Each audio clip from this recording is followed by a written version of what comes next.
কত কিছু চাইলাম পাইলাম না, দিল না আল্লাহ। বলে না আপনার সব দোয়া কবুল, তবে কবুল হওয়ার তিনটা সিস্টেম আছে। কয়টা?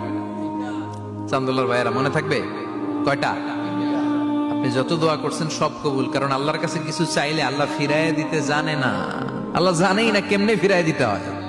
সুবহানাল্লাহ কোন চাওয়া মাত্রই আল্লাহ বলে অ্যাকসেপ্টেড, যা কবুল, দিব দিব না এটা বলতে জানে না, চাওয়া মাত্রই বলে দিব। তিন সিস্টেম। নাম্বার ওয়ান, আপনি আল্লাহর কাছে দোয়া করলেন, চাইলেন, আল্লাহ বলে দিব, বলেই তিনি দিয়ে দেন আর আপনি খুশি হয়ে যান, পেয়ে গেলেন।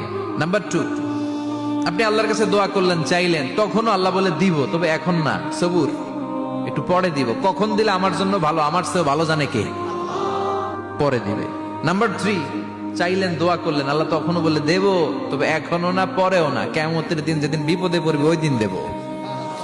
যেদিন তোর বাবা তোরে চিনবে না, তোর মা তোরে চিনবে না, বন্ধু বন্ধুরে চিনবে না, পীর সাহেব মুরিদরে চিনবে না, মুরিদ পীর সাহেবরে চিনবে না, ইমাম সাহেব মুসল্লিরে চিনবে না, মুসল্লি ইমাম সাহেবরে চিনবে না, কেউ কাউরে চিনবে না। ওই কঠিন দিনে তোরে আমি বাঁচাইয়া দেব।